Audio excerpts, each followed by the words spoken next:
You don't belong here. Step away from the house before I make this worse for you. Lena's voice carried across the street, sharp and certain, as police lights flickered over the driveway.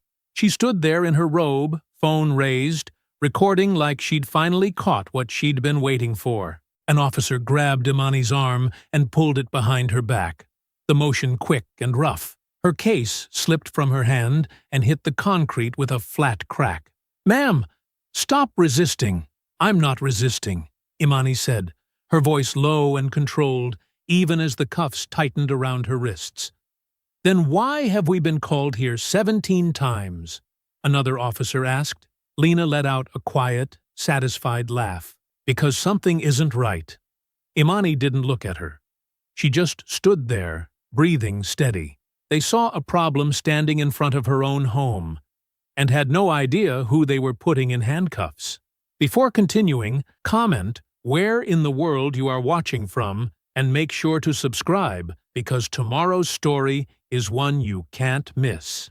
The police lights flooded through the curtains, painting the walls in angry reds and blues. Imani Vale froze mid-motion, a framed family photo still in her hands, the bubble wrap half peeled away. Her husband Elias looked up from the box he'd been unpacking, his eyes finding hers across their new living room. "What the heck?" he whispered. Their daughter Nia appeared in the hallway, phone clutched in her hand. "Mom? Dad?" "Stay inside," Imani said, her voice calm despite the cold dread spreading through her chest. It was 5:30 in the morning.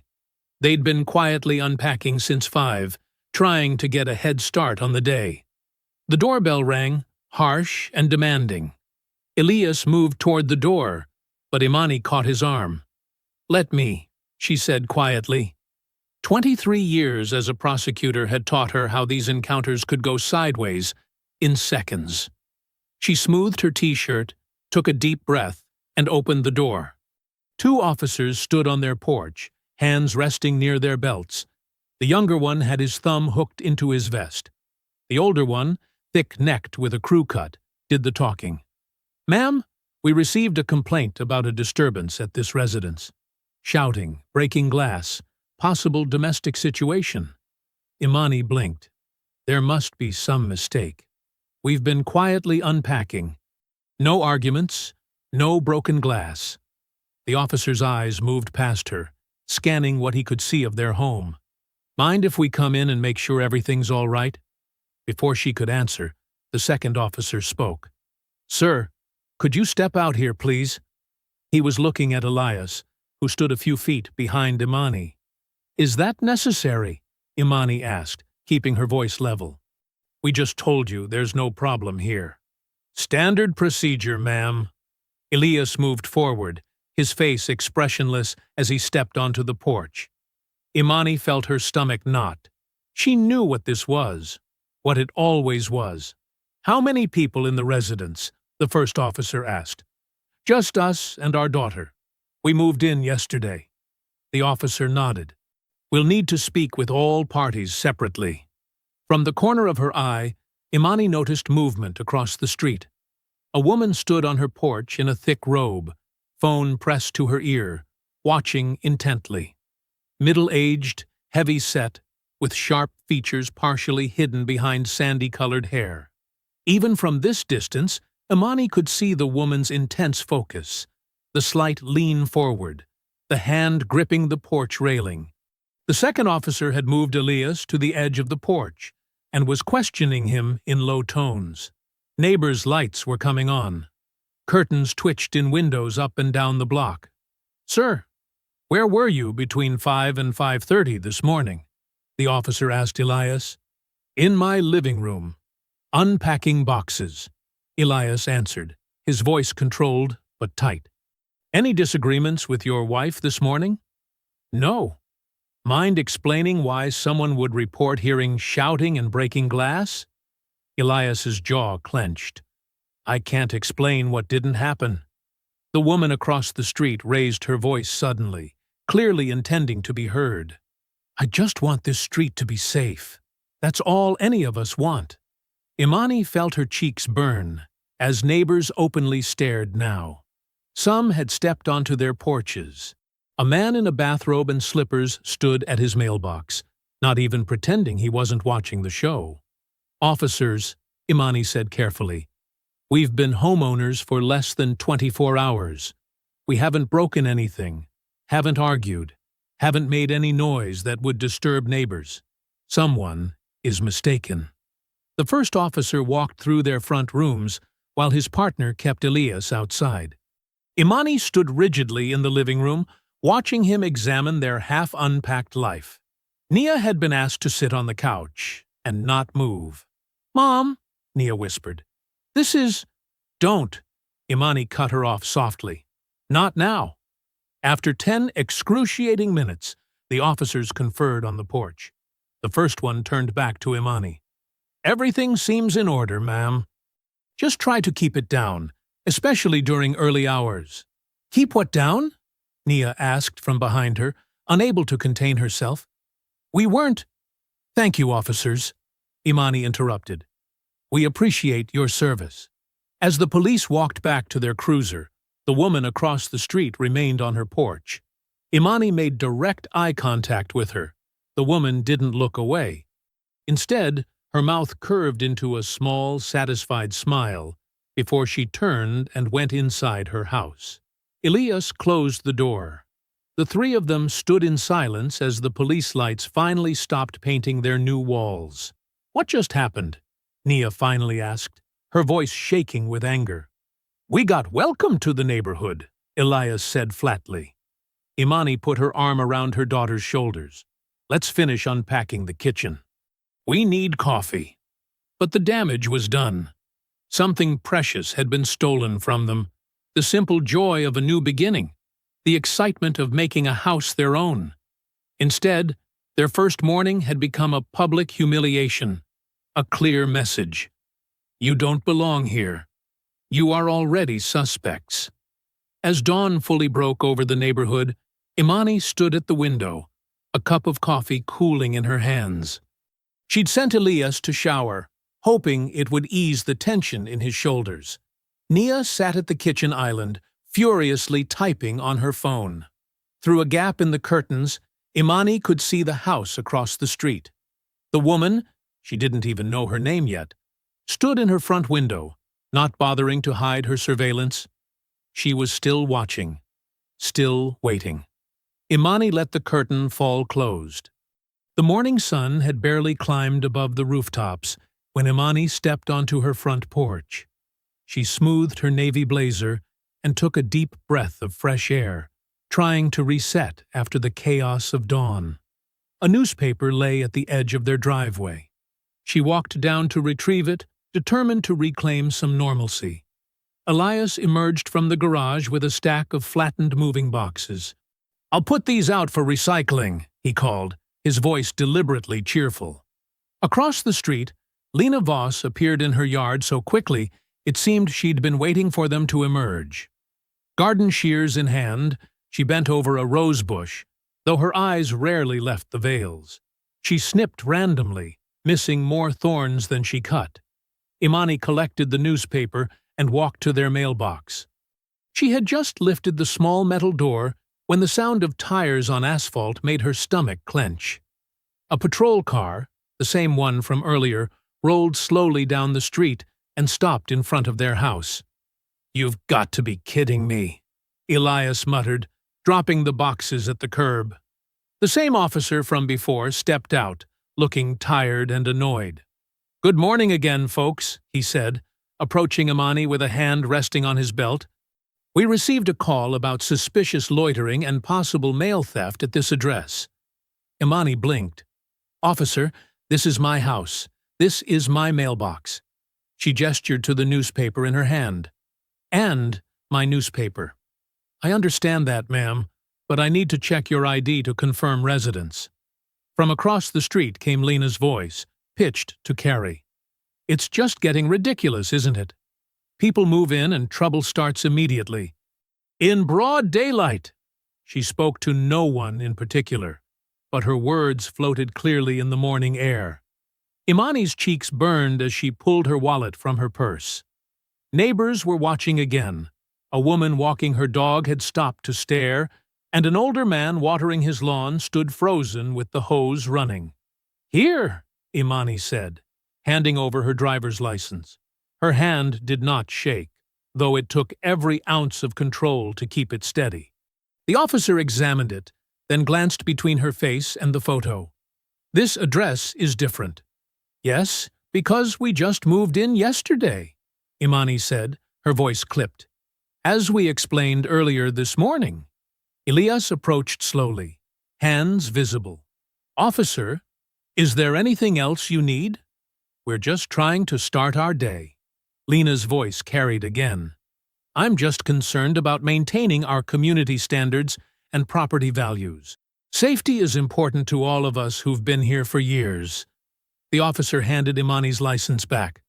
"Sorry for the inconvenience, ma'am. We have to respond to all calls." "Of course," Imani said, though her jaw ached from clenching.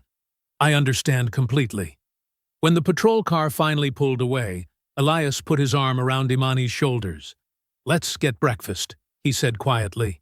But breakfast was interrupted too. As they sat around their kitchen island with coffee and bagels, Nia pointed out the window. "She's taking pictures of our house." Sure enough, Lena stood at the edge of her property, with her phone raised, photographing their home, their cars, their license plates. "This is getting weird," Elias said.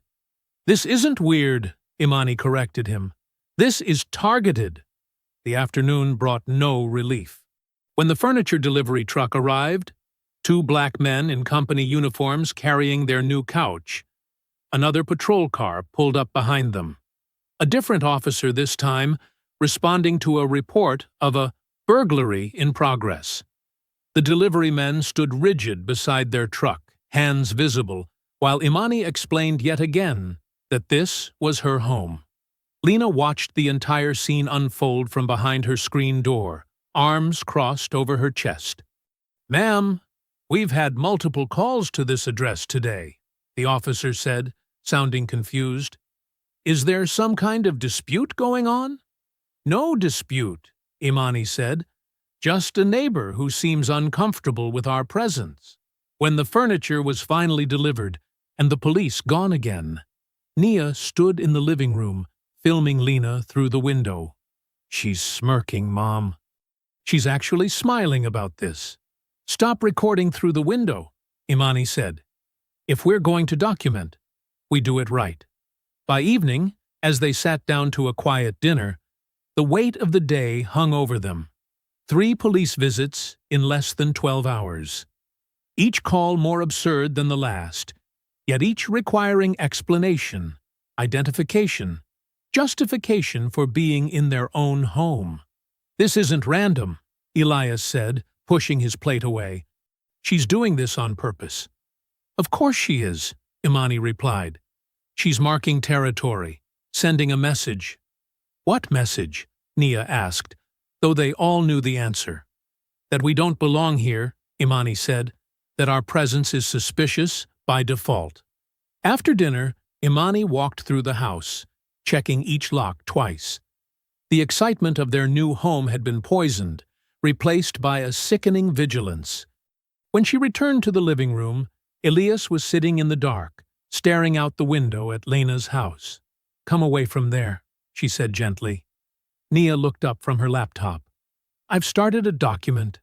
Times, dates, what happened?"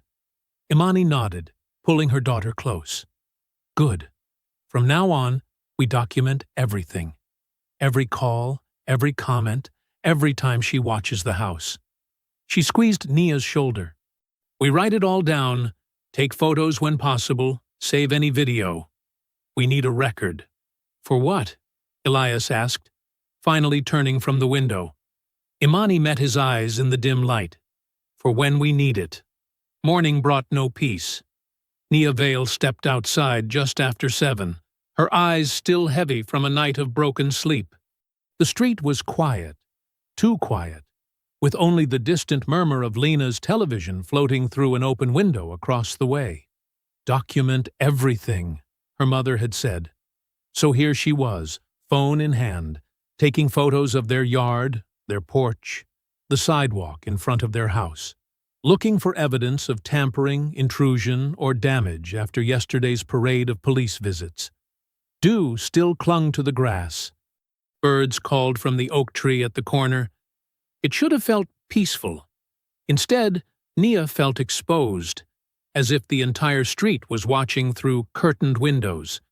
She moved toward their car, checking it for scratches or signs of tampering. Nothing obvious. But as she circled the vehicle, she noticed something white, tucked beneath the windshield wiper. A flyer. Nia pulled it free and felt her stomach tighten. "Protect our neighborhood," read the bold headline. Below it, "Stay alert. Report suspicious activity. If you see something, say something." The paper trembled slightly in her hand. No names were mentioned.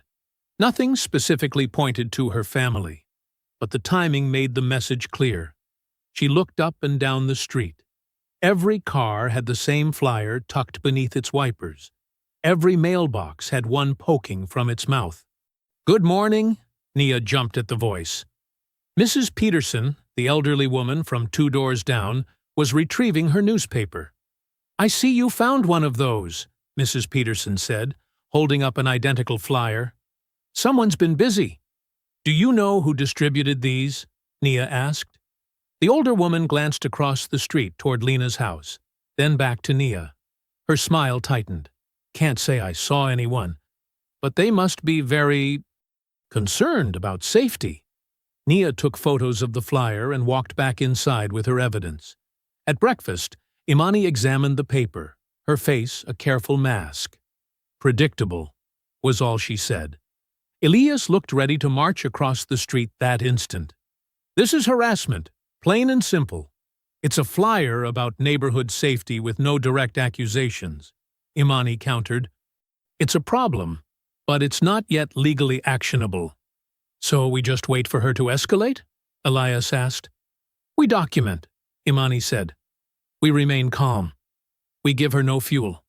When Imani left for work an hour later, Lena was watering flowers by her mailbox, timing her gardening perfectly. She wore pressed khakis and a polo shirt, looking nothing like the robe-clad woman who had called the police before dawn the previous day. "Good morning," Lena called with exaggerated cheer. "Heading to work already?" Imani nodded politely, but kept walking to her car. "You know," Lena continued, "city people sometimes find it hard to adjust to respectful neighborhoods like this one. We're very particular about noise and visitors." Imani paused, her back straight. "I grew up in a neighborhood very much like this one, Miss Voss." "Did you?" Lena's smile didn't reach her eyes. "How nice. Well, I'm sure you'll figure things out eventually." Imani drove away without another word, her knuckles white on the steering wheel. That evening, 2 of Imani's cousins arrived with homemade dinner and offers to help unpack. Jason and Malik had brought a casserole and extra hands for assembling bookshelves.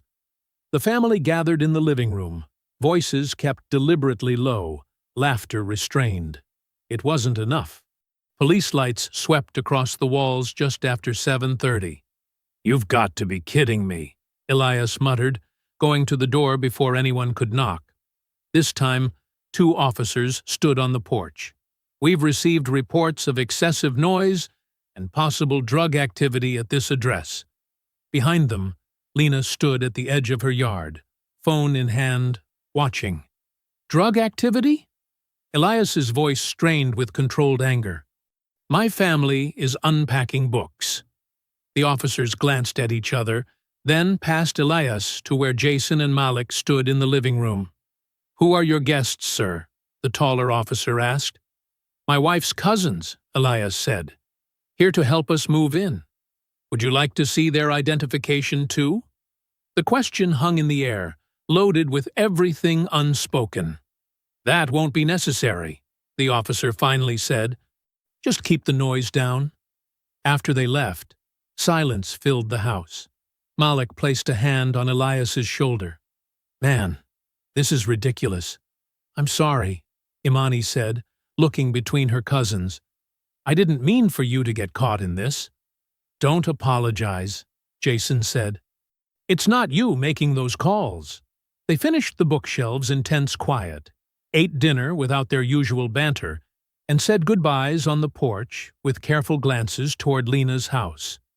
Later, Imani walked down to the corner where Mrs. Peterson and Mr. Franklin, an older man from across the street, were chatting. Both neighbors stiffened as she approached. "Good evening," Imani offered. "Evening, Mr." Franklin replied, his eyes not quite meeting hers. "Getting settled in all right?" "We're trying," Imani said, "though we've had some misunderstandings with the neighbor across from us." Mrs. Peterson clutched her sweater tighter. "Lena's lived here 20 years. She watches out for things." "I'm sure she does," Imani said carefully. The conversation died quickly, their polite smiles never warming. As she walked away, Imani could feel their eyes on her back.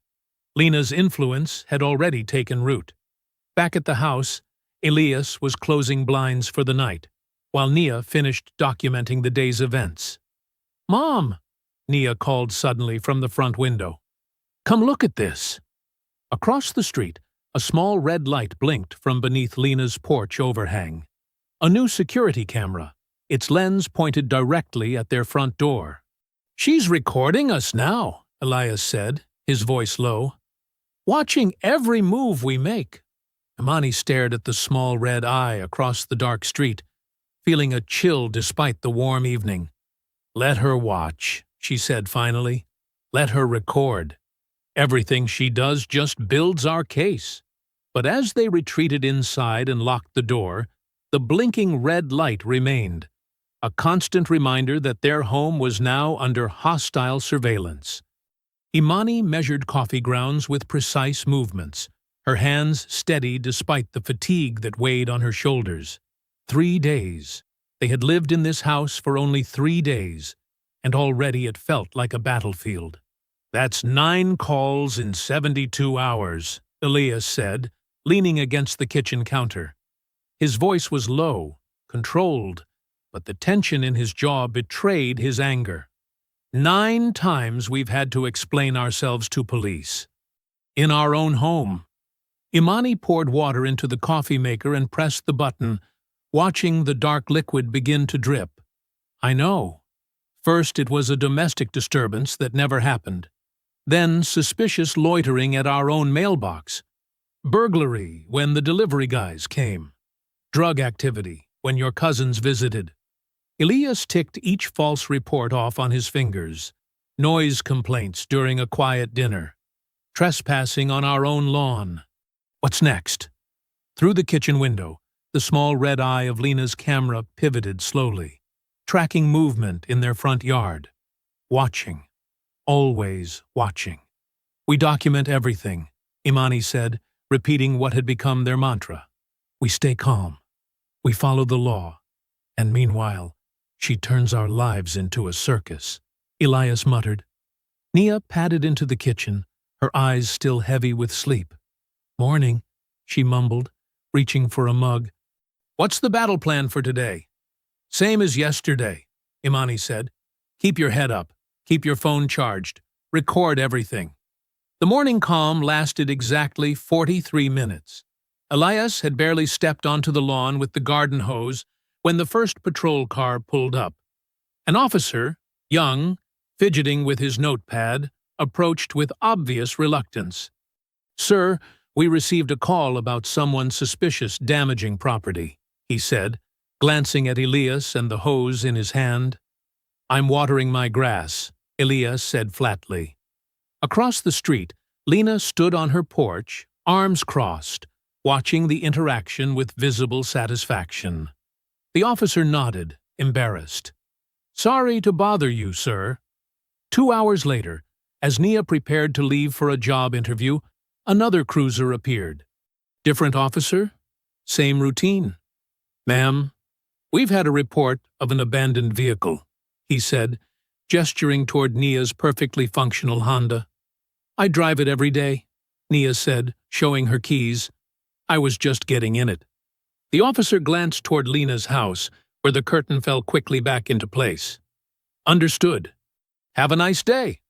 By noon, the UPS driver delivering Imani's office supplies was stopped at the curb and questioned about suspicious activity before he could even ring the doorbell.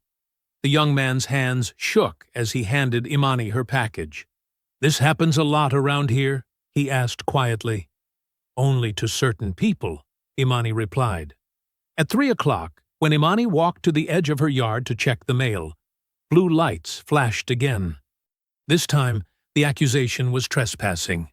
"She was on my property line," Lena shouted from her driveway, "looking at my garage." "Ma'am, I was at my mailbox," Imani said to the officer, her voice level despite the humiliation burning in her chest. Behind her, neighbors paused their gardening to watch. Children on bikes slowed to stare. The officer looked exhausted. "Ms. Voss, this is the 4th call today from this address." At 5:30, as the Vales sat on their back patio trying to find a moment's peace, an unmarked police vehicle pulled into their driveway. A man in a crisp uniform with lieutenant's bars stepped out and approached the house. Elias tensed. What now? But the officer didn't come to their door. Instead, he crossed the street directly to Lena's house. Through the open window, they could hear his stern voice. "Ms. Voss, I'm Lieutenant Grayson. We need to discuss your pattern of emergency calls." For 15 minutes, they watched as the lieutenant spoke to Lena on her porch. Her face flushed red, then pale. Her hands fluttered in protest, then dropped. For the first time since they'd moved in, she looked genuinely rattled. When the lieutenant left, Lena slammed her door shut and disappeared inside. "Maybe that's it," Elias said cautiously. "Maybe someone finally called her on her behavior." "Let's hope," Imani said, but the tightness in her chest didn't ease. Their relief lasted 3 hours. As dusk settled over the neighborhood, Nia spotted Lena through the living room window. She was walking slowly down the block, stopping to chat with each neighbor, her voice too low to hear but her gestures unmistakable, pointing toward the Vales' house, shaking her head, leaning in close as if sharing secrets. "She's turning them against us," Nia said, filming the scene with her phone. "Look at how they're nodding." Imani watched the performance with growing dread. The warning hadn't stopped Lena. It had only changed her tactics. "She feels cornered," Imani said quietly, "and that makes her more dangerous." When darkness fell completely, Elias went out to bring in the trash bins from the curb. He paused at the edge of the driveway, his silhouette still against the night. When he returned, his face was grim. "There's a second camera now," he said, "mounted under her eaves. This one's pointed directly at our driveway." Imani nodded slowly, understanding washing over her like cold water. She's not giving up. She's doubling down. Morning light slipped through the blinds as Imani stood before the mirror, smoothing the lapels of her navy suit. Today was the county budget meeting, her first major appearance since being sworn in as state attorney. She needed this one normal morning. "You look ready to command the room," Elias said, appearing in the doorway. Imani nodded, reaching for her case file bag. "That's the plan." Downstairs, Nia gulped coffee while checking her phone. 3 more neighborhood posts about staying vigilant. "She's been busy." "Not today," Imani said firmly. "Today, we focus on work. Real work." The kitchen felt almost normal as they moved around each other in familiar rhythm. Nia grabbed her bag for school counseling sessions. Elias checked his watch before heading to the door. Imani reviewed her notes one final time. Outside, the street seemed unusually quiet. No neighbors watering lawns, no morning joggers. Just still. Watchful houses with curtains that moved slightly when the Vales stepped onto their porch. "I'll be home by 6, Nia called, heading toward her car, parked at the curb. Elias slid into the driver's seat of their sedan. "Ready?" Imani nodded, walking toward the passenger door. Her heels clicked on the concrete driveway. The sound echoed in the strange silence. The police cruiser rounded the corner fast, lights flashing, but sirens silent. Two more followed. Before Imani could react, officers spilled out, hands reaching for weapons. "On the ground! Now!" the first officer shouted. "What?" Imani froze, the case bag clutched in her hands. "Hands where I can see them!" Another officer advanced, positioning himself between Imani and the house. Across the street, Lena stood on her porch, phone pressed to her ear, mouth hanging open in exaggerated horror. Neighbors began appearing on porches, drawn by the commotion. "There's been a mistake," Imani said calmly, though her heart hammered. An officer grabbed her arm, spinning her toward the car. "We received a report of a break-in. Black female attempting to force entry." "This is my house," Imani said, her voice rising despite her efforts. "That's my wife," Elias shouted, trying to exit the car. An officer blocked his door. "Stay in the vehicle, sir." Nia sprinted back from her car. "What are you doing? Stop it!" The officer twisted Imani's wrist behind her back. The case bag tumbled to the ground, papers spilling across the driveway. Her carefully prepared notes for the budget meeting scattered in the breeze. The cuffs clicked cold against her skin.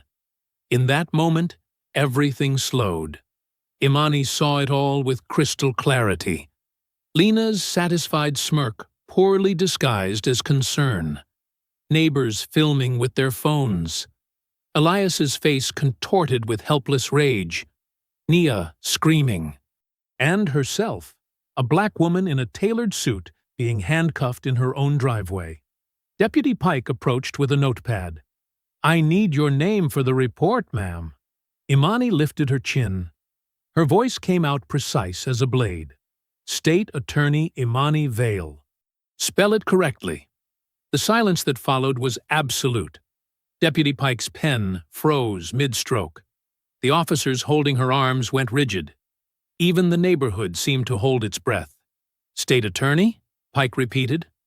"That's correct," Imani said, each word carved from ice. "Now, remove these cuffs before you compound this mistake any further." The officers exchanged panicked glances. Across the street, Lena's expression collapsed from righteous vigilance to naked fear. Her phone slipped from her fingers. The cuffs came off immediately. "Ma'am, there's been a misunderstanding," Pike stammered.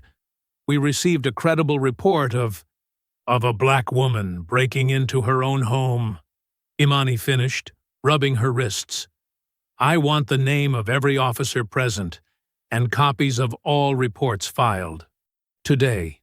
The scene dissolved into awkward apologies and hasty retreats. Officers returned to their vehicles. Neighbors drifted back inside, whispering. Only Lena remained frozen on her porch, staring at the woman she'd tried to humiliate. The woman who now held power she hadn't anticipated.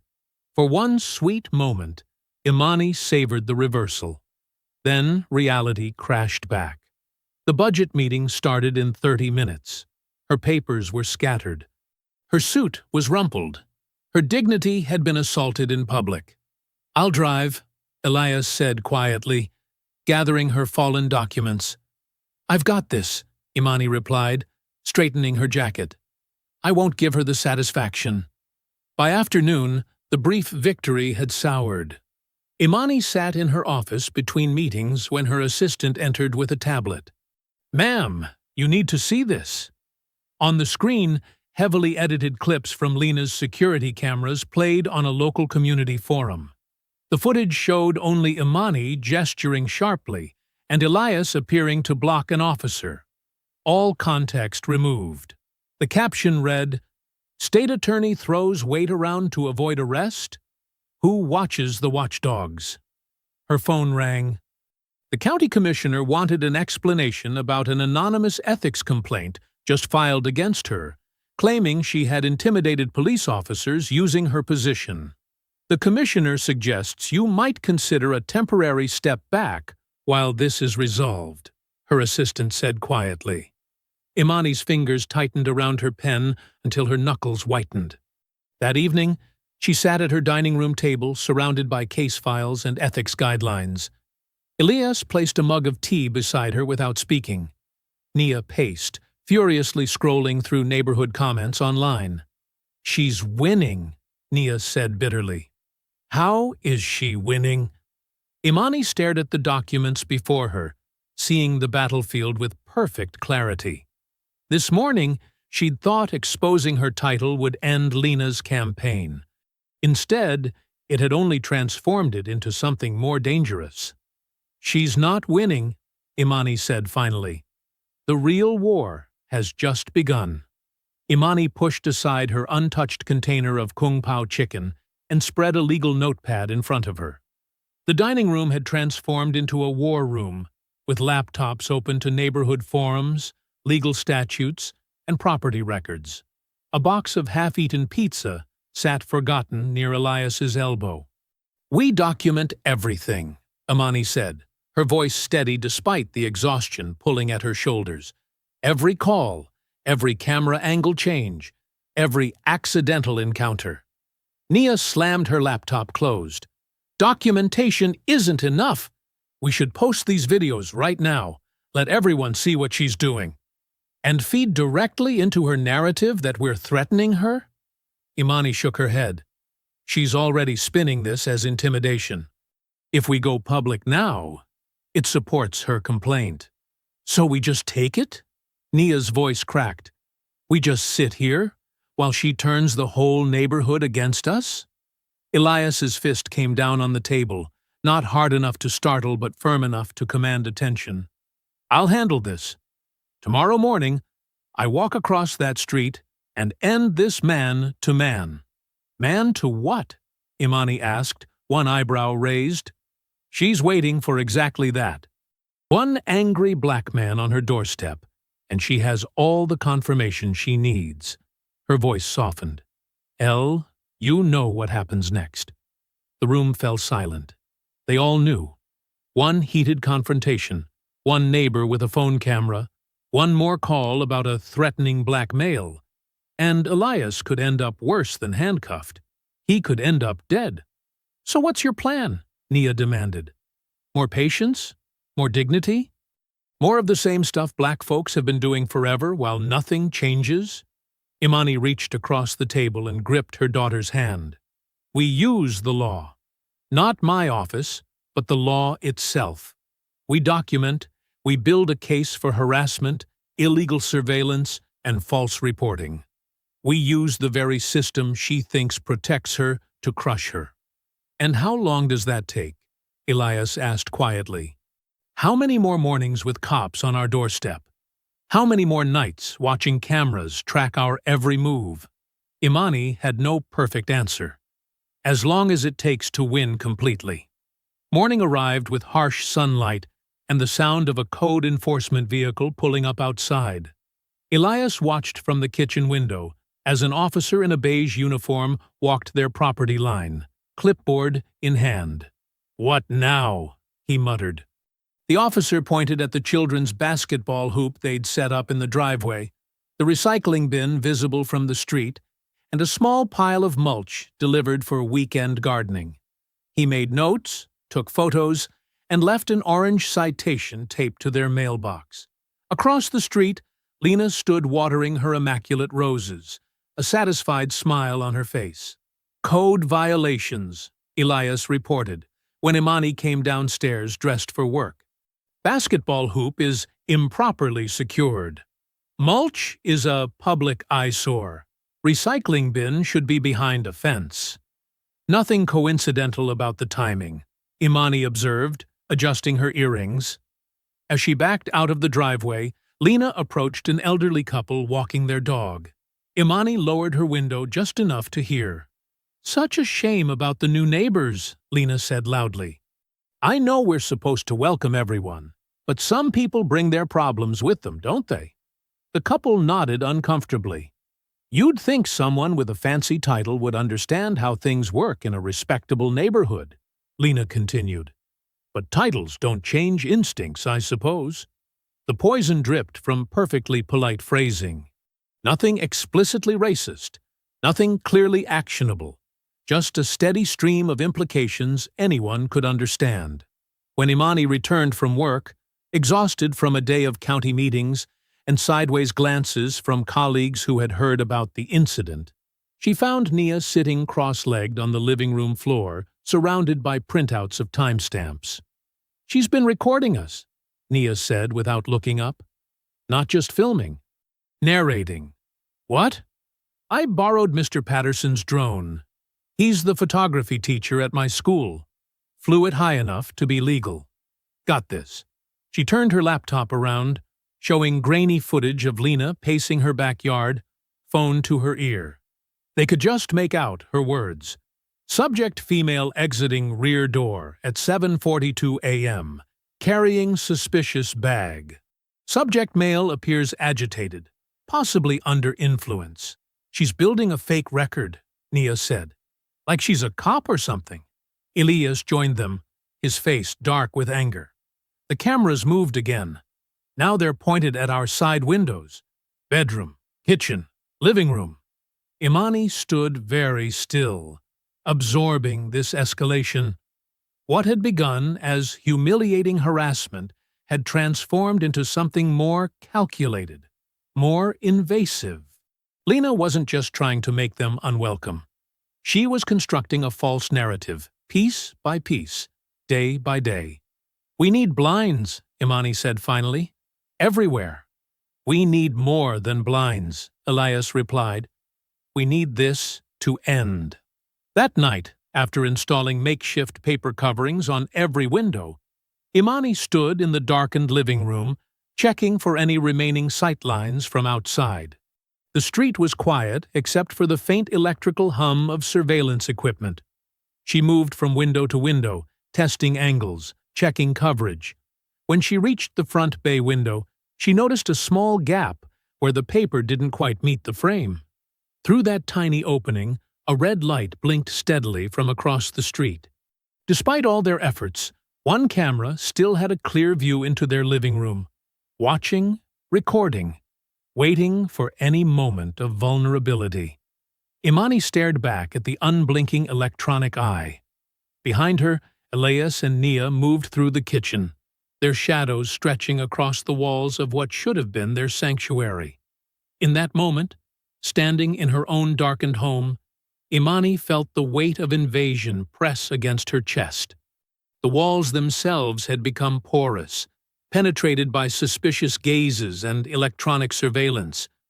Their home, their safe place, had been transformed into a fishbowl, with Lena's hungry eyes always watching, always judging, always waiting for them to make a mistake.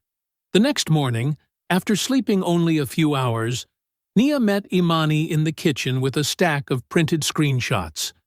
Her eyes were rimmed with red, but her movements were precise as she spread the papers across the counter. "I mapped it all out," Nia said, tapping a diagram she'd drawn. 3 cameras, positioned for maximum coverage. She pointed to colored markings on each photo. "The red circle shows where each camera is aimed." Imani leaned closer, coffee forgotten in her hand. "This isn't random. Not even close." Nia arranged the papers in sequence. Camera 1 tracks our front door and walkway. Camera 2 covers the dining room window and driveway. Camera 3, the newest one, has a clear view into part of our backyard. Outside, Elias moved methodically along the property line, pausing at different points to check sightlines. He'd been up since dawn, measuring distances with a tape measure and making notes in a small pad. "None of them are pointed at her own property," Nia continued. "Not her walkway, not her garden, not her porch. Just us, from every possible angle." Imani studied the careful documentation her daughter had created. "This isn't about security. This is targeted surveillance." Elias came in through the back door, his face grim. "I've checked every angle. Those cameras have one purpose, to watch us. Nothing else." "I've calculated the exact field of view," Nia added. "Camera 3 can see into our kitchen when the blinds are open." Camera 1 captures everyone who comes to our door.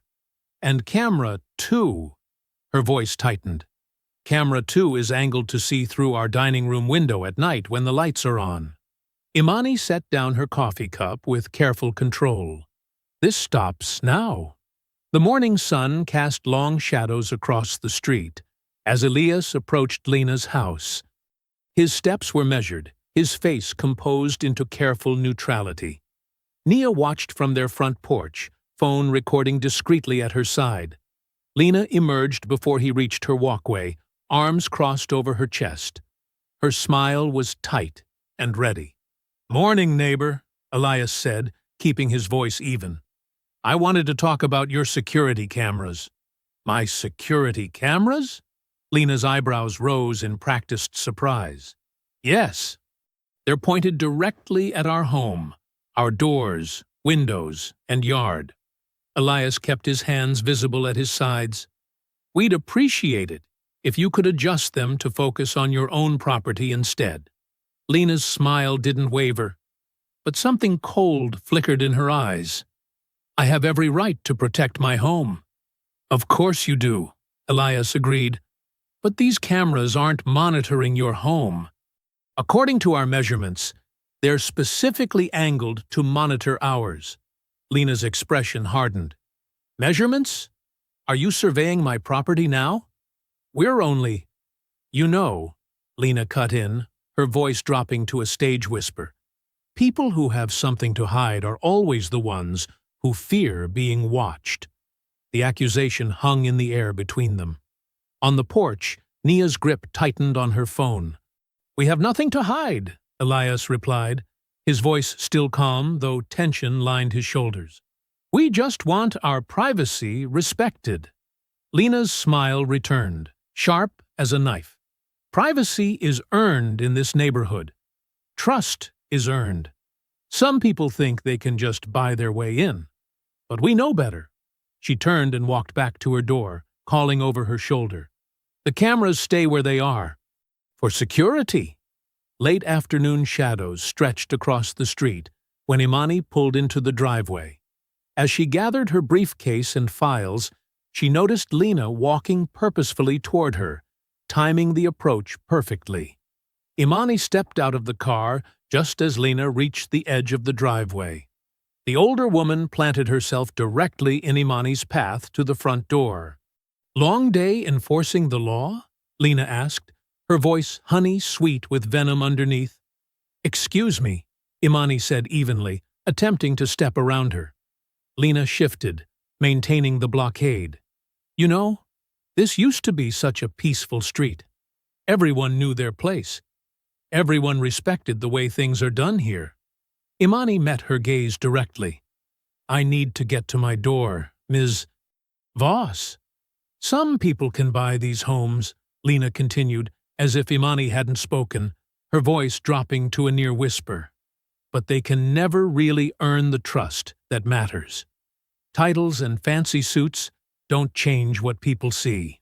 The words were precisely chosen. No slur, no explicit threat. Just the clear implication that no matter Imani's position or accomplishments, her blackness made her eternally suspect. Imani felt the familiar burn of rage and humiliation rise in her throat. She swallowed it back, knowing any reaction would feed directly into Lena's narrative. "Please move aside," she said, her voice steady. Lena held her position for 3 more heartbeats, then stepped away with exaggerated courtesy. "Just being neighborly." That evening, Nia sat across from Terrence Bloom at the local coffee shop. The retired reporter was in his 60s with salt and pepper hair and eyes that missed nothing. "You said you recognized her name," Nia prompted, recorder ready beside her cup. Terrence nodded slowly. "Not Voss. She went by Lena Mercer back then, in Parkview. About 12 years ago." "What happened?" "Church Redevelopment Committee. Big project. Lots of community donations." Terrence's weathered fingers tapped the table. "Funds went missing. Nearly $90,000. Nobody could prove where it went. But she was treasurer. Nia leaned forward.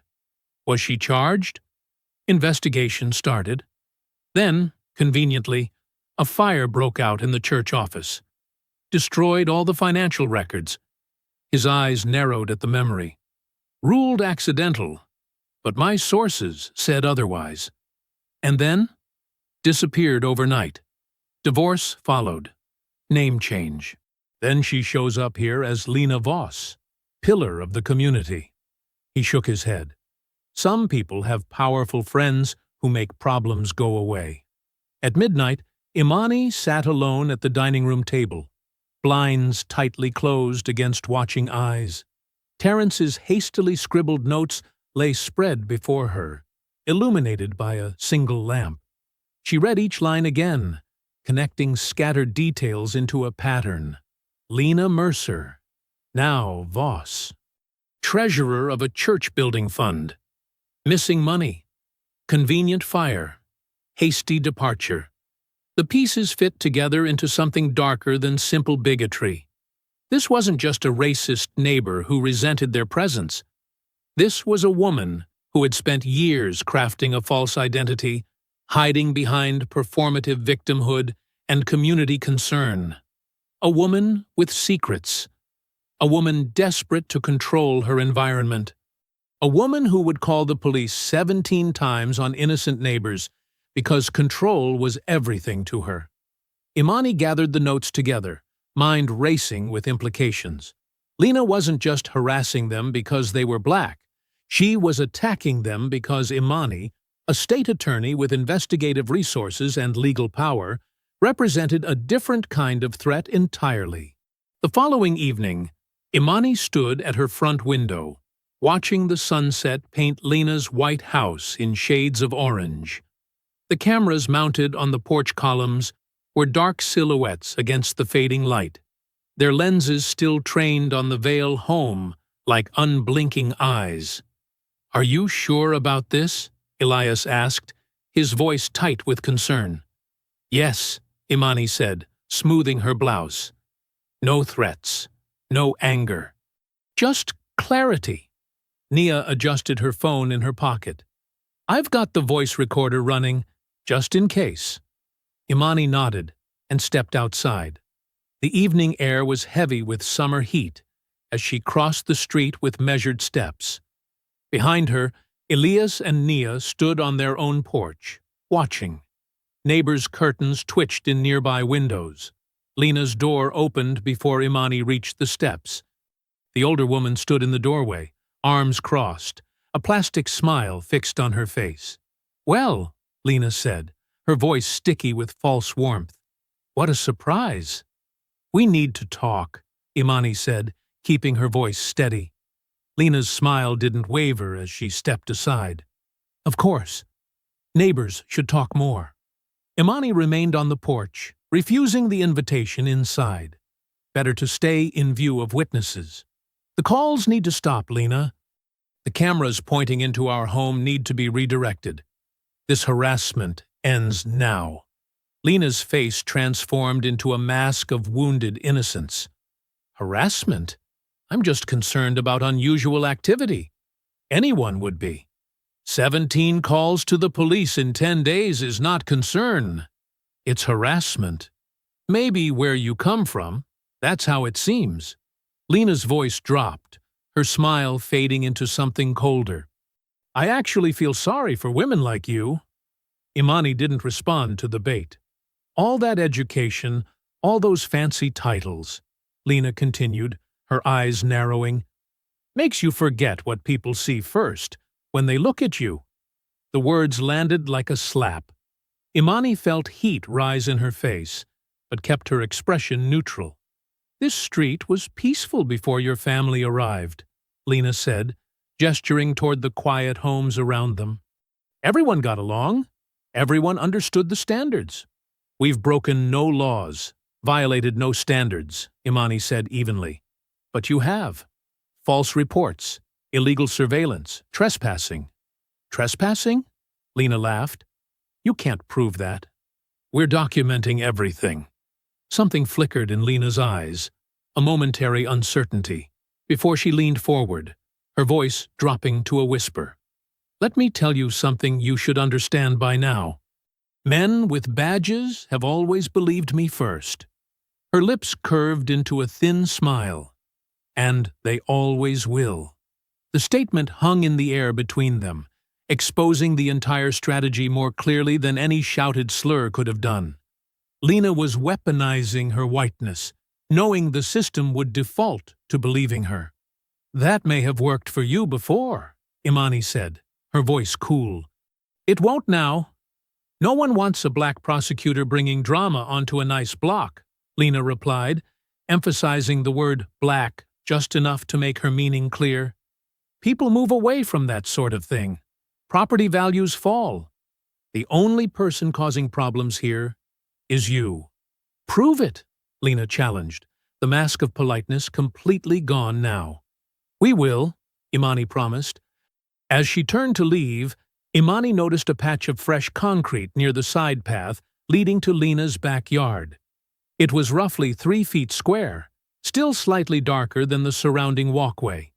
Her eyes followed the path to an old detached garage with peeling paint and a shiny new lockbox mounted beside its door.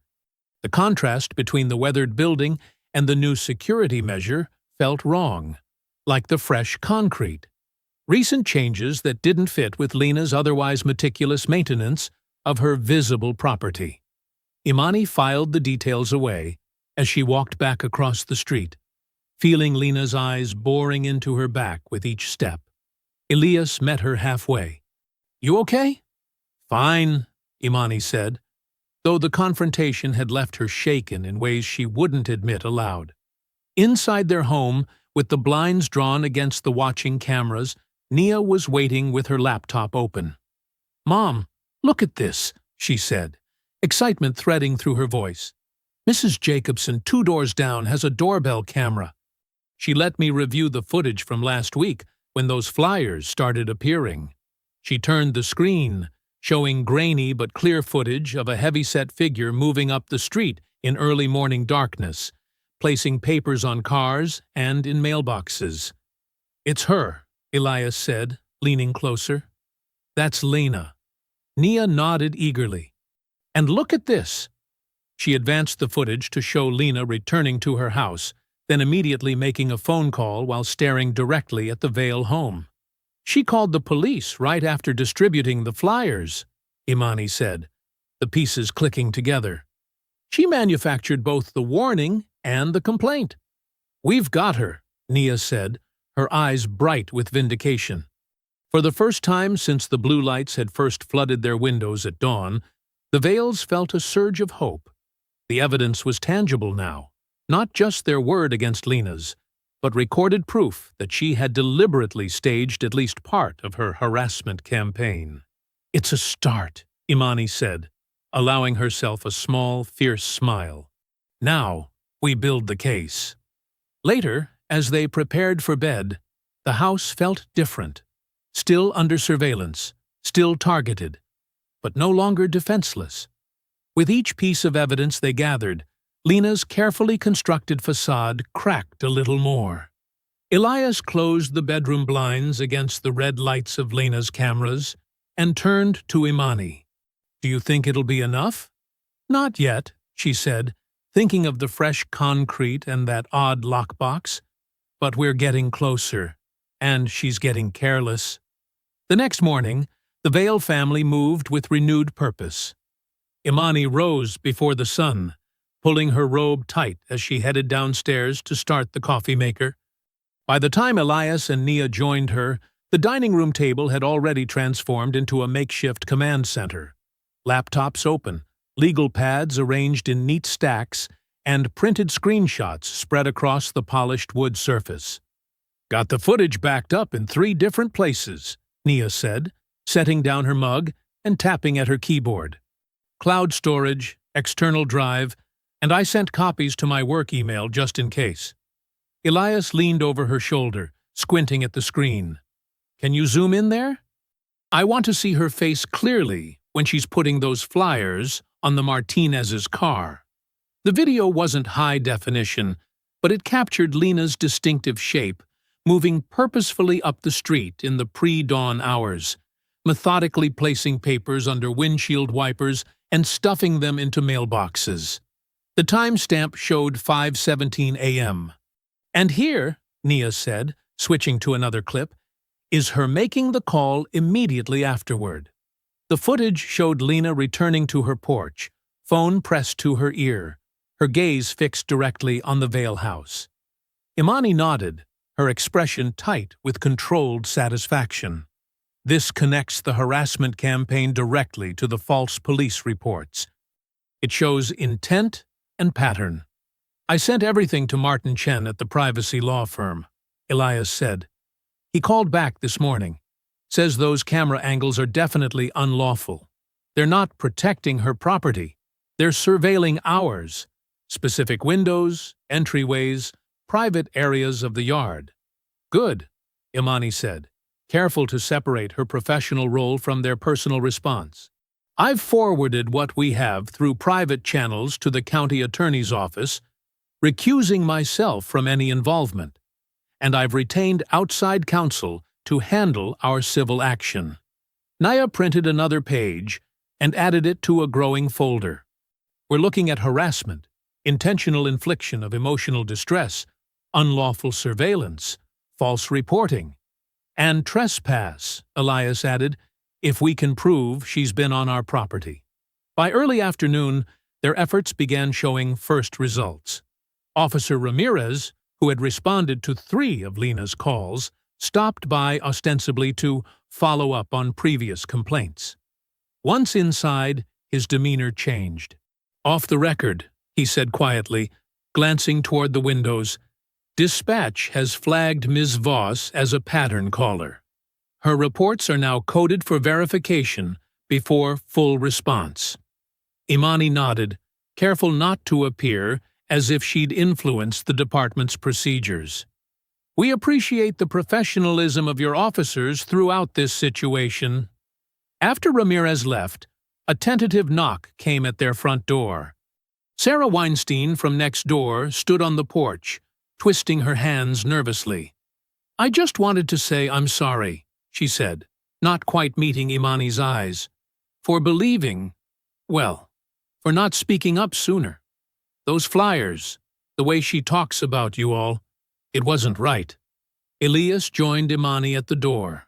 "Thank you for that," he said, his shoulders relaxing slightly for the first time in days. As the afternoon wore on, small signals suggested the neighborhood's quiet alignment was shifting. Mr. Peterson nodded as Nia retrieved the mail. The Collins family waved from their driveway instead of hurrying inside. The street felt less hostile, as if Lena's carefully constructed narrative was beginning to unravel. Even Imani, typically guarded in her optimism, allowed herself to imagine the harassment campaign might collapse under the weight of its own lies. "Maybe seeing the evidence will be enough," she said, as they prepared dinner. But Lena Voss had built her life around controlling perceptions. By dusk, she sensed her grip on the narrative slipping. Her response was immediate and theatrical. Standing on her front porch in a bathrobe despite the mild evening temperature, she began shouting loud enough for the entire block to hear. "They're trying to silence me!" Her voice cracked with manufactured terror. "I'm just a scared woman living alone. All I did was try to protect our homes." Neighbors emerged from doorways and garages, drawn by the commotion. Lena's performance continued, complete with trembling hands and tears that appeared on command. "They've got connections. They're using the system against me because I spoke up." She pressed a tissue to her eyes, her body heaving with exaggerated sobs. From their window, the Vales watched the display with disgust. "It's so obviously fake," Nia muttered. Yet on the street, the reaction remained mixed. Some neighbors shook their heads and returned inside, clearly seeing through the act. Others hesitated, unwilling to choose sides openly. A few moved closer to Lena's yard, offering uncomfortable pats on her shoulder. "This is her countermove," Imani said quietly. "She's trying to reframe everything as persecution." That night, As the house settled into uneasy quiet, Nia sat at her bedroom window, scanning footage from a small camera they'd installed near their back fence. Just before midnight, the motion sensor activated. She leaned forward, watching as a shadowy figure moved along the perimeter of their property, pausing near the gate. The form was bulky, distinctive, unmistakably Lena's silhouette in the darkness. Nia held her breath as the figure stood motionless for nearly a minute before slipping away into the night. The afternoon sun streamed through the windows as Nia sat cross-legged on the living room floor, surrounded by stacks of printed photos, screenshots, and legal documents. After the shadowy figure at their fence last night, no one had slept well. Her mother had left for an unavoidable meeting at the courthouse, and her father had run to the hardware store for additional security cameras. "I'll be back in 20 minutes, Elias had promised, squeezing her shoulder. Nia organized their evidence meticulously. 17 documented police calls, time-stamped footage of Lena's surveillance cameras tracking their movements, the flyers with their thinly veiled threats. She backed up photos to 3 different cloud accounts, refusing to risk losing a single piece of evidence. The house was quiet, except for the soft clicking of her laptop keyboard. Then came a sound that didn't belong, a faint scraping from the hallway. Nia froze. Maybe the house was settling. She held her breath and listened. Another sound, deliberate this time. A drawer sliding open. Her heart hammered against her ribs as she rose slowly to her feet. "Dad," she called out, knowing he couldn't possibly be back yet. No answer. She moved cautiously toward the hallway, phone clutched in her hand. As she rounded the corner, she stopped cold. Lena Voss stood in their home office, rifling through a file box. One drawer of the desk hung open. Papers were scattered across the surface. "What the hell are you doing in our house?" Nia demanded, her voice shaking with fury. Lena spun around, momentarily startled, but her shock quickly hardened into something calculating. "The door was open," she lied. "I heard noises. I thought someone was breaking in." Nia glanced toward the kitchen. The back door stood slightly ajar, the door she'd failed to fully latch after bringing in groceries earlier. A horrible realization washed over her. She had given Lena the opening she needed. "Get out now," Nia ordered, raising her phone. "I'm calling the police." Lena's face transformed instantly. She lunged forward with unexpected speed, shoving Nia hard against the doorframe. Pain exploded across Nia's back as Lena grabbed for her phone. "Give me that," Lena hissed, her friendly neighbor act completely abandoned. Nia twisted away, but Lena was stronger than she looked. They crashed into the hallway table. A vase toppled and shattered across the hardwood floor. "Get off me!" Nia shouted, struggling to break free. The fight was nothing like movie battles with their choreographed moves and dramatic punches. This was ugly, desperate, and terrifying, all grunting breaths and clawing hands. Lena's nails raked across Nia's arm. Nia's elbow connected with Lena's chest. They stumbled into the dining room, knocking chairs over. Lena grabbed a handful of Nia's hair and yanked backward. Pain shot through Nia's scalp. She cried out, twisting to break the grip. In the struggle, her phone clattered across the floor. Lena dove for it, but Nia tackled her from behind. They crashed into the coffee table. Glass cracked beneath them. The front door burst open. Elias stood there, grocery bags dropping from his hands. "Dad!" Nia gasped. Everything happened at once. Elias rushed forward, pulling Nia away from Lena's grasp. Relief flooded through her as her father's strong hands separated them. But Lena wasn't finished. With theatrical precision, she slammed her own shoulder into the wall, then raked her nails across her own cheek, drawing thin lines of blood. "Help!" she screamed, her voice pitched to Carrie. "They're attacking me! Someone help!" Elias stood paralyzed, his face a mask of disbelief as he held Nia protectively.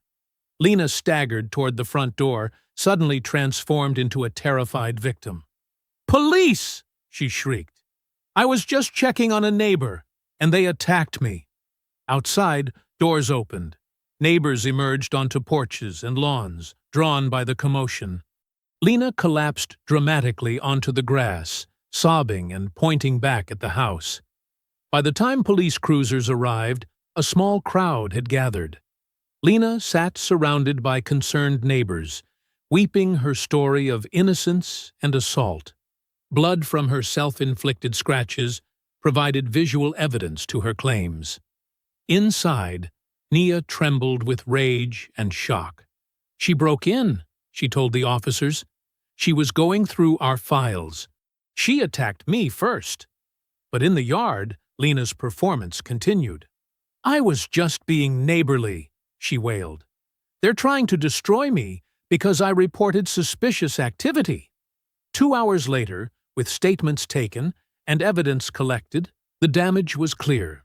The house stood in shambles, broken glass, overturned furniture, scattered documents.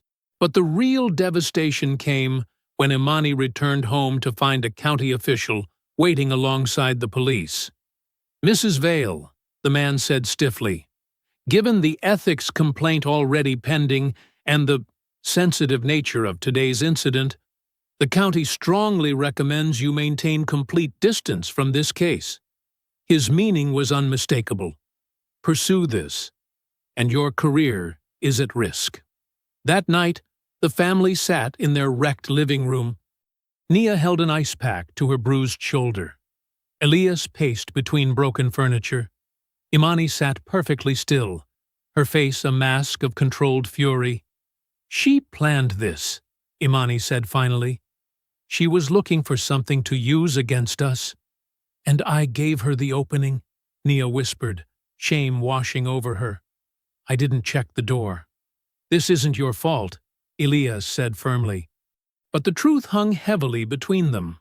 Lena had pushed them to the edge of ruin, and the system that should protect them now tied their hands instead. Midnight came and went, yet sleep remained impossible. The Vale family sat amid the wreckage of their living room, broken glass still scattered across the floor, furniture upended, and yellow evidence markers dotting the space like ugly flowers. The police had finally left after hours of questioning, but their presence lingered in the air. Imani sat perfectly straight on the edge of the couch, her navy suit wrinkled, but her posture unyielding. Elias paced between the kitchen and living room, unable to settle. Nia sat cross-legged on the floor, sorting through scattered papers that Lena had rifled through during her invasion. "She was looking for something specific," Nia said, her voice hoarse from explaining the attack over and over to different officers. "The way she went straight for the files, the documents." Elias stopped pacing. "What could she possibly think we have on her? We just moved in." Imani rubbed her temples. "It's not what we have. It's what she thinks we might discover." Nia stood suddenly, wincing at the soreness in her shoulder where she'd hit the table during the struggle. She reached into her jeans pocket and pulled out something metal that jingled in the quiet room. "I forgot about these," she said, staring down at her palm. "They fell during the fight." Elias moved closer. "What is it?" "Lena's keys. She dropped them when she lunged at me." Nia spread the key ring on the coffee table. 5 keys lay there, 3 modern, 1 for a padlock, and 1 that looked distinctly different from the others. It was brass, heavily worn, with an old-fashioned cut and an unusual triangular head. Imani leaned forward. "That doesn't look like a house key." Nia picked up the odd key, turning it in the light. "Remember what Terrence said about a church redevelopment scandal? About missing records?" Without hesitation, Nia reached for her phone and dialed. Midnight had long passed, but to her surprise, Terrence answered on the 3rd ring. "Terrence, I'm sorry for calling so late," she began. "I heard about what happened," he interrupted. "The whole neighborhood's talking." 30 minutes later, Terrence Bloom arrived at their door, looking rumpled but alert. His eyes widened at the destruction, but he asked no questions about it.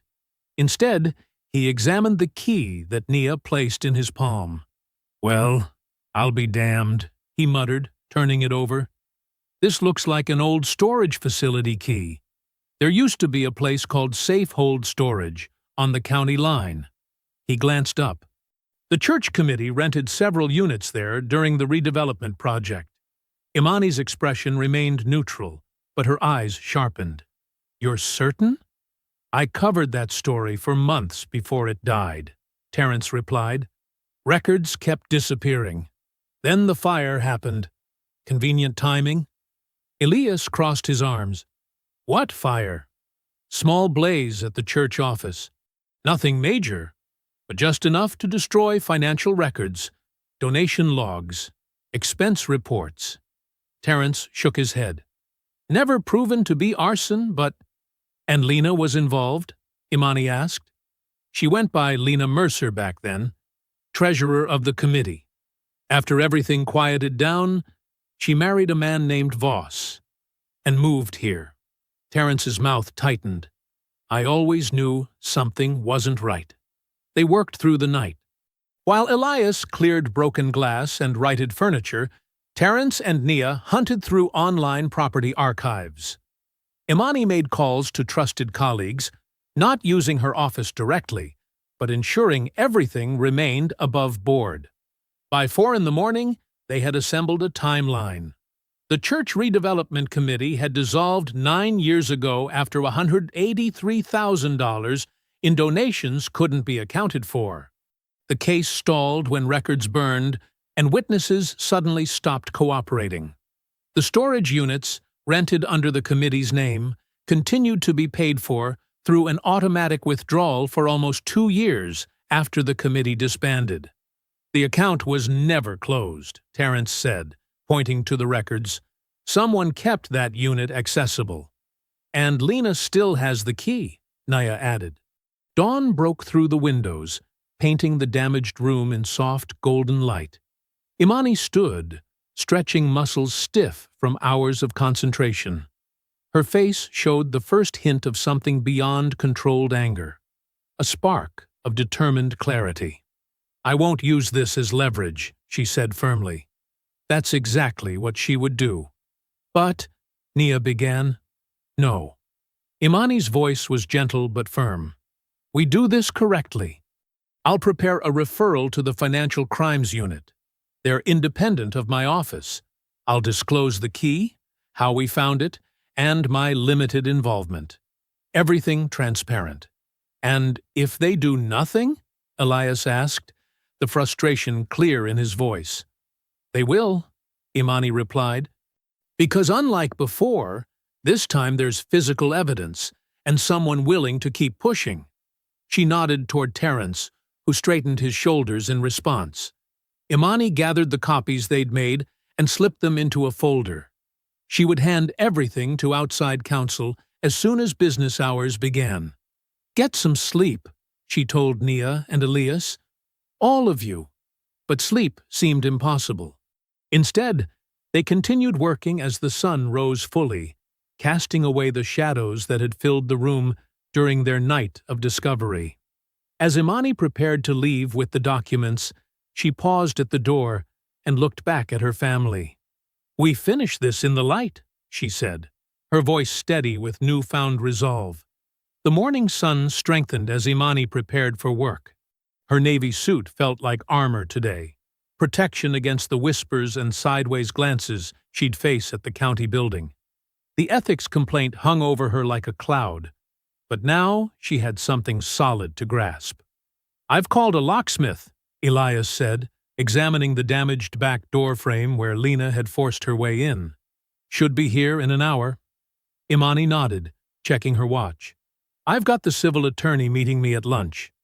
The police report from last night helps our case."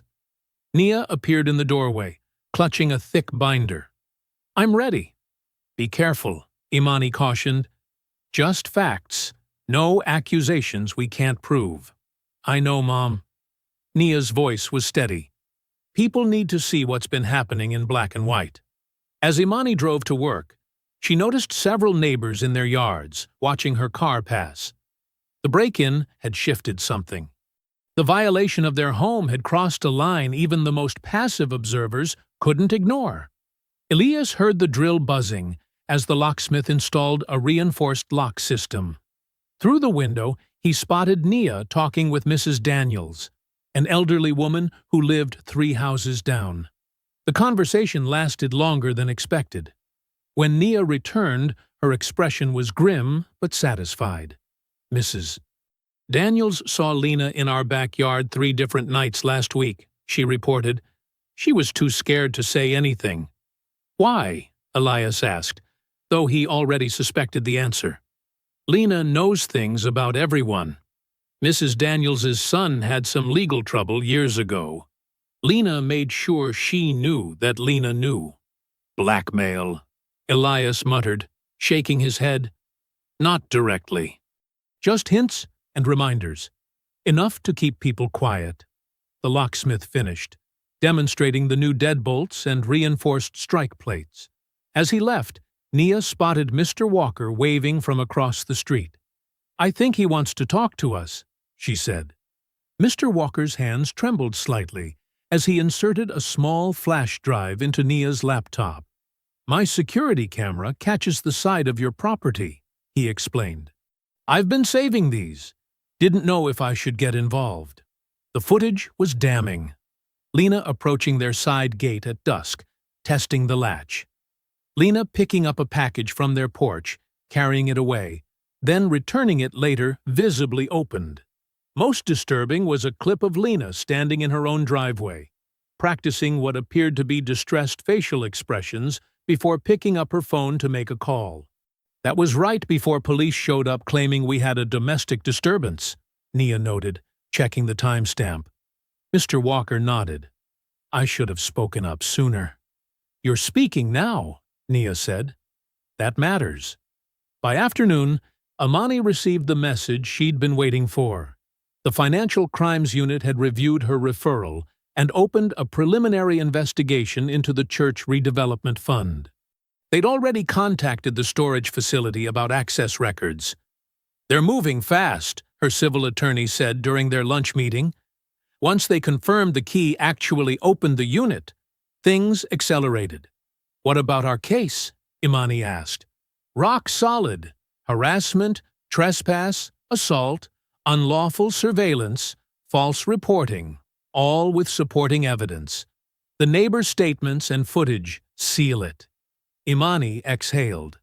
File everything today. Across the street from the Vale home, Lena paced her living room. Through her window, she'd watched neighbors visiting the Vales all day. Betrayal burned in her chest. The street had been hers.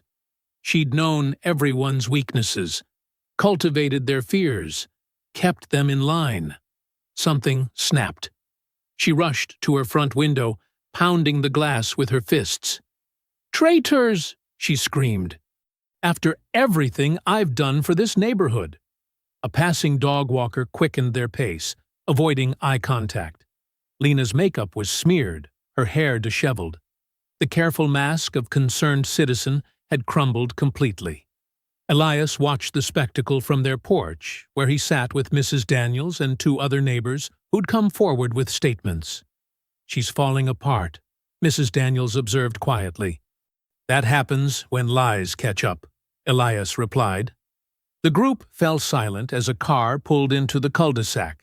Not police this time, but a black sedan with county plates.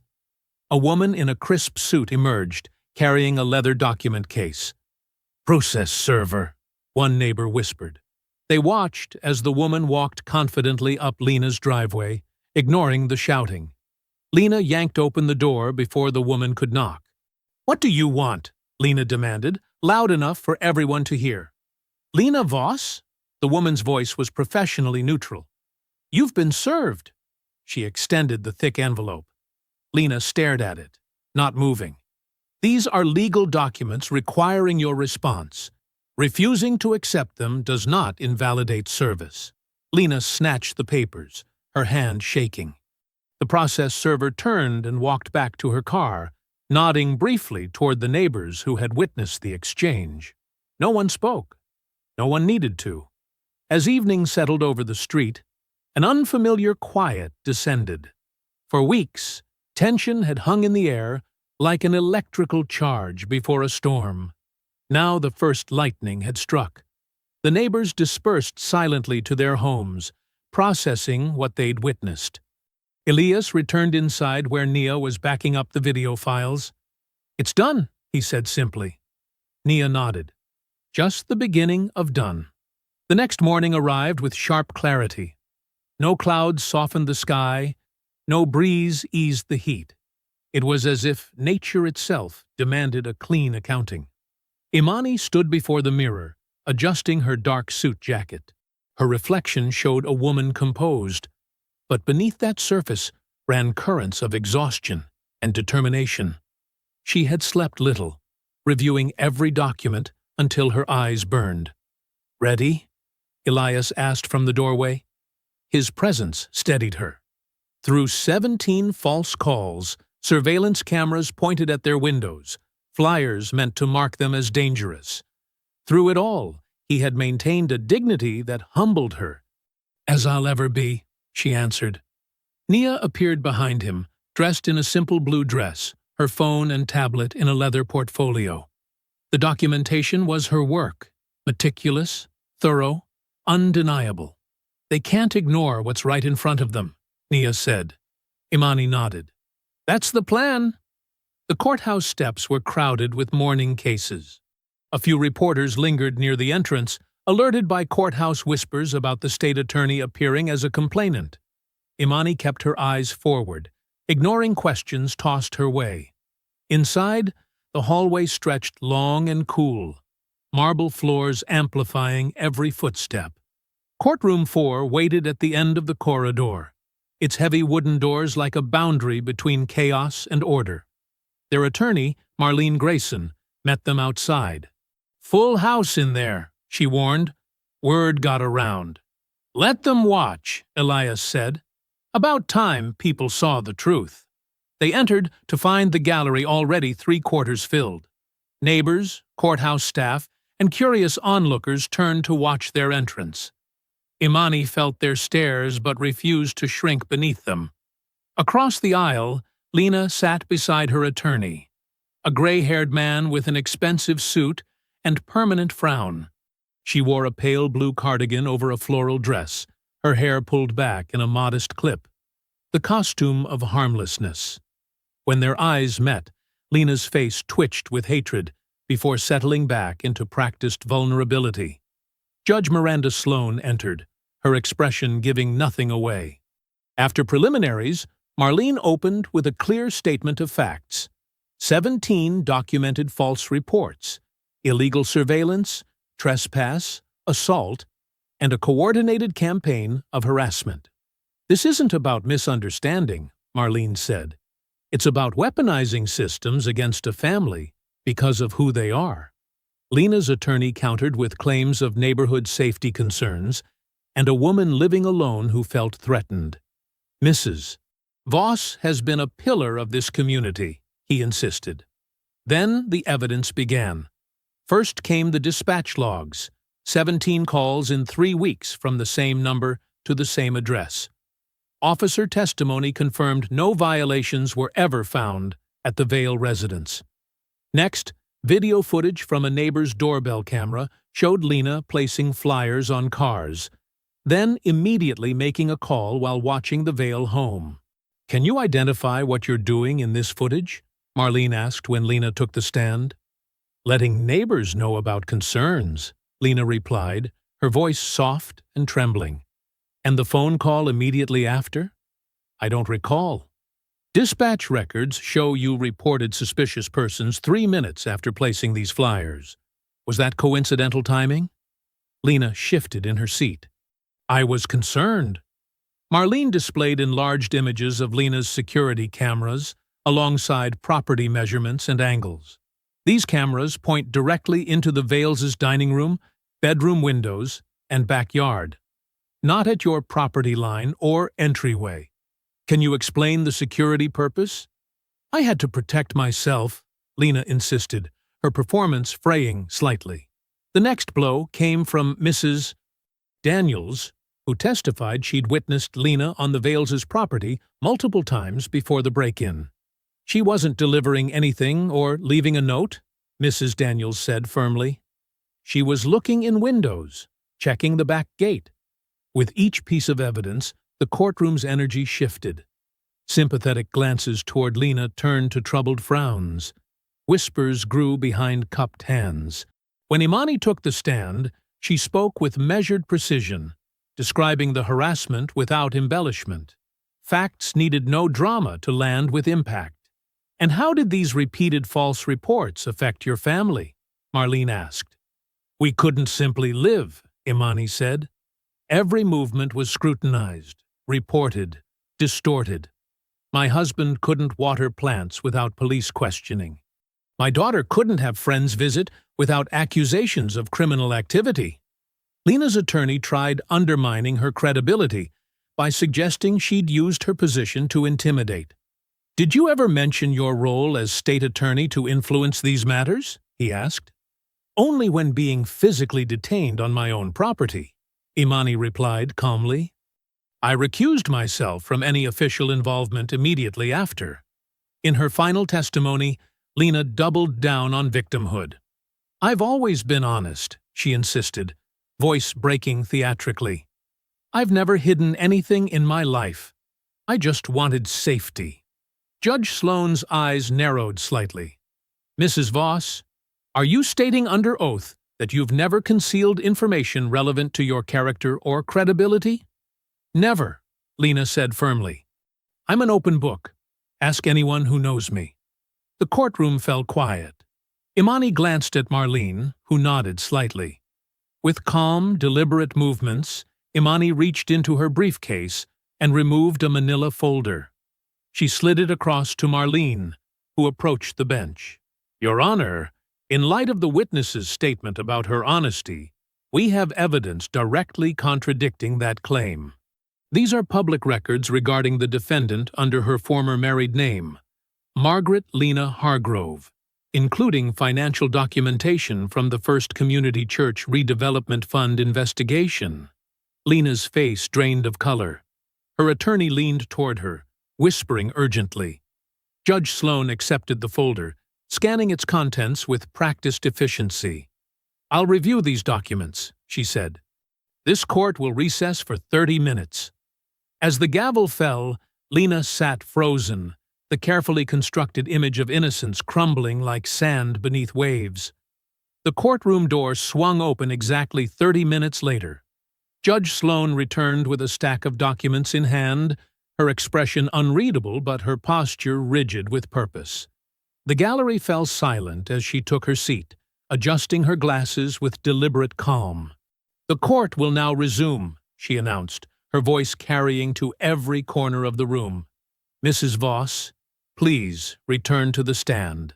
Lena rose shakily, her earlier confidence replaced by a twitchy nervousness. Her attorney whispered something urgent in her ear, but she brushed him off with a jerky nod. As she took her seat in the witness box, her eyes darted around the room like a trapped animal's. Judge Sloan shuffled the papers before her. Mrs. Voss, moments ago you testified under oath that you have never hidden anything in your life and are an open book. Is that correct? Yes, Your Honor, Lena replied, her voice smaller than before. I have reviewed these documents concerning your activities under your former name, Margaret Lena Hargrove. They raise serious questions about your credibility. The judge looked up. Mrs. Vale's counsel may proceed.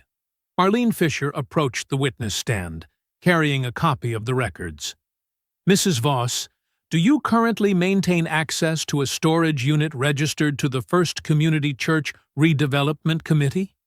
Lena's breathing changed instantly, shallow and quick. I don't know what you're talking about. You were treasurer of that committee 15 years ago, were you not? That was a long time ago. I barely remember. Marlene held up a key. This was found in your possession during the altercation at the Vale residence. Our investigation shows it matches the lock of Unit 477 at Pinewood Storage, still paid for monthly through an automatic withdrawal from an account you control. Lena's face flushed red. That's just an old storage space. Nothing to do with anything. From the back of the courtroom, a man in a dark suit stood up. Your Honor, if I may, I'm Special Investigator Marcus Torres with the Financial Crimes Task Force. We've verified the connection between this storage unit and missing funds from the redevelopment project. We have grounds to execute a search warrant immediately. The judge nodded. So noted, investigator. Lena's composure cracked entirely. This is ridiculous. They're trying to distract you from what they did to me. Mrs. Voss, Judge Sloan interrupted, your testimony about never concealing anything appears demonstrably false. This severely impacts your credibility regarding all other claims in this case. The attorney representing the Vales seized the momentum. Your Honor, in light of these revelations and the substantial evidence already presented, we request immediate relief for our clients. Judge Sloan nodded, scanning her notes.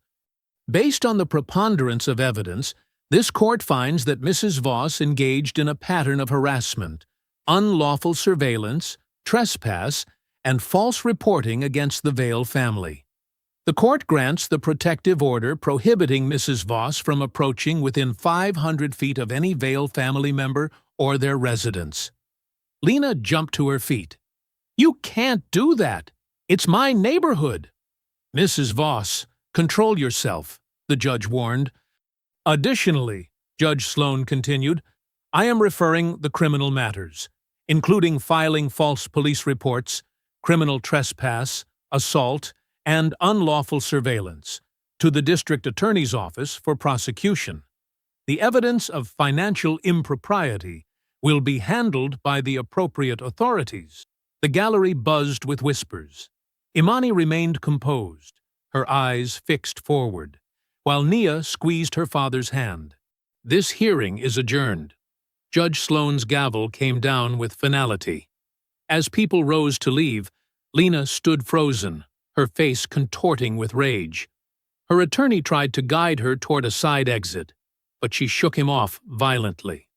Outside the courthouse, reporters had gathered on the steps. Cameras flashed as the Vales emerged into the sunlight, surrounded by neighbors who had testified on their behalf. A reporter approached Imani. State Attorney Vale, how do you feel about the court's decision today? Before Imani could answer, a shriek cut through the air.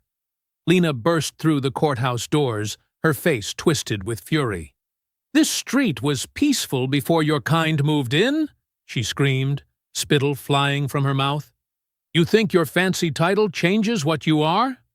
The crowd parted as Lena charged down the steps toward Imani, hands outstretched like claws.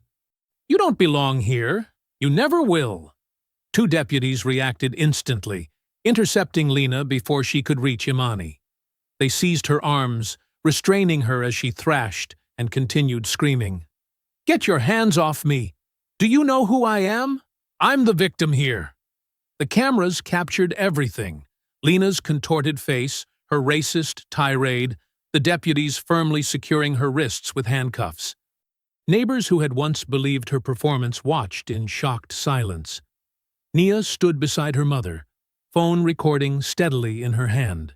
She leaned close to Imani and whispered, Look at that. It's completely flipped. Imani nodded, understanding exactly what her daughter meant. The image had reversed perfectly. This time, the true aggressor was being publicly removed, while the family she had targeted stood dignified and unbowed. As Lena was placed in the back of a patrol car, still screaming about invasion and betrayal, Mrs. Daniels approached the Vales with tears in her eyes. I'm so sorry we didn't speak up sooner, she said softly. We were afraid of her for so long. Elias put his arm around Imani's shoulders. It's over now. But Imani knew better. This wasn't just an ending. It was accountability made visible for everyone to witness. That same evening, Only hours after the courthouse scene, the Vales pulled into their driveway. The car was quiet. No one had spoken much on the drive home. Victory felt strange, like waking from a nightmare to find the sun already high in the sky. Imani clutched the manila folder containing court orders, protection documents, and official papers. She stared at their house, remembering how alien it had felt just weeks ago with police lights flashing across the windows. "We're home," she said simply. Elias turned off the engine. "And this time, it really feels like it." As they walked up the path, Nia pointed to something on the porch. A basket sat by the front door, wrapped in cellophane with a blue ribbon. "What's that?" Elias asked, immediately suspicious after everything they'd endured. Nia approached it cautiously and read the attached card. "It's from the Wilsons next door. Welcome to the neighborhood. We're sorry it took so long." Inside the basket were fresh muffins, local coffee, and a handwritten note expressing shame for staying silent. They had barely settled inside when Imani's phone rang. It was the county commissioner's office. "State Attorney Vale, I wanted to inform you personally that the ethics complaint has been dismissed entirely," the voice said. "The committee found no evidence of misconduct whatsoever. Your position is secure, and frankly, the board wishes to express regret for how this matter was handled." Imani sat down heavily on the couch. "Thank you for letting me know." "There's more," the commissioner continued. "The board is interested in your perspective on how emergency services respond to potentially discriminatory calls. We'd like you to consider heading a county initiative on the matter." After she hung up, Imani shared the news with her family. Nia whooped and threw her arms around her mother's neck. "They can't touch you now," she said fiercely. A knock at the door interrupted their celebration. Elias tensed from habit, but when he looked through the peephole, he saw Mrs. Daniels holding a covered dish. "I made chicken casserole," she said awkwardly when he opened the door. "I know it's not much, but—" Her eyes were red-rimmed. "I should have said something weeks ago. I saw her moving your packages. I saw her rehearsing those fake panic calls." "Come in," Imani said, joining them at the door. More neighbors arrived as the evening progressed. Some brought food, others just came with apologies. Mr. Patterson from across the street admitted he'd turned over his doorbell camera footage to investigators after the break-in. "I was scared of her," he confessed. "She knew things about everyone, used it to keep us quiet." Outside, a white van pulled up. Two workers in county uniforms got out and approached Lena's house with ladders and tools. The Vales and several neighbors watched from the front yard as the men systematically removed each camera Lena had installed. One by one, the electronic eyes that had tracked the family's every move were disconnected and taken down. "Court order," one worker explained when he noticed their attention. "All surveillance equipment is to be removed immediately." Elias smiled for what felt like the first time in months. "Now that's what I call visible justice." A locksmith arrived soon after, sent by the Victim Services Office. "Emergency Restitution Fund," he explained, showing Elias the paperwork. "New locks for every door, security reinforcement for the windows, all covered." As he worked, more neighbors gathered in the front yards. Children who had been kept inside during the tensions now played on the sidewalks. Adults who had barely made eye contact now stood together in small groups, talking openly. Nia sat on the porch steps, scrolling through her phone. Suddenly, she burst out laughing. A bright, genuine sound that had been absent from the house for too long. "What's so funny?" Imani asked, joining her. "The local news," Nia said, turning her phone around. "They're calling it a deliberate campaign of harassment and intimidation. Not neighbor dispute. Not misunderstanding. They got it exactly right." As sunset painted the street in warm orange light, someone brought out folding chairs. Someone else brought a cooler with drinks. What had started as awkward individual apologies transformed into an impromptu gathering spread across front yards that weeks ago had been a battleground. Terrence Bloom appeared with his wife, nodding respectfully to Imani. "Truth has a way of coming out eventually," he said. "I just wish it hadn't taken so long." A neighbor asked Imani if she wanted to say something. The group quieted as she stood. "Thank you for being here," she began, her voice steady and clear. "For weeks, we lived with a kind of pressure that wore us down day by day. Not just the harassment, but the silence around it." She looked at the faces surrounding her. Peace without dignity was never peace at all, and silence only protects cruelty. Heads nodded in solemn agreement. "But tonight," she continued, "I see something different. I see a community that can face uncomfortable truths and still come together. That's the kind of neighborhood we wanted to join when we moved here." Across the street, Lena's house sat dark and empty, stripped of its cameras and power. A small official notice was already posted on the door, the first step in asset seizure proceedings related to the reopened financial investigation. As night fell completely, the gathering continued under porch lights. Children rode bikes up and down the sidewalk, laughing and calling to each other. Cars passed with windows down and music playing.